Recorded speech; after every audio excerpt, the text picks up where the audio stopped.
Hi everyone. మా చర్చిది 4th anniversary జరుగుతుందనమాట.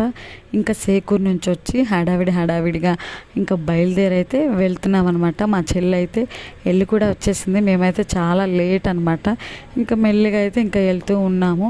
ఇంకా వెళ్తుంటే దారిలో వచ్చేసరికి పిల్లల ఎగురుతారు కదా, జంపింగ్, అలాగే చిన్న చిన్న గురుగులని, లేకపోతే వాళ్ళు ఆడుకునే టాయ్స్, ఇవన్నీ కూడా పెట్టున్నాయి.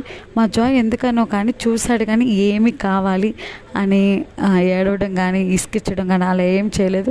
చాలా సైలెంట్గా ఉంది. ఇంకా మేము వెళ్ళేసరికి చర్చ్ కూడా అయిపోయి భోజనాలు జరుగుతున్నాయి అనమాట. ఇంకా మేము కూడా ఒకేసారి భోజనం చేసేద్దాంలే అని చెప్పి ఇంకా వెనకమాల అయితే నుంచున్నాము. జనం అయితే ఫుల్గా వచ్చేసేసారనమాట. మా జాయ్ అయితే ఎప్పుడా అని చెప్పి ఎదురు చూస్తున్నాడు. అలాగే మా నాన్న సిగ్గుడు పాప ఆకలి ఎప్పుడు పెడతారా అని ఎదురు చూస్తూ ఉంది. చూసారు కదా. అలాగే ఈ వీడియో కనుక నచ్చినట్టయితే లైక్ చేసి సబ్స్క్రైబ్ చేయండి. Thank you for watching.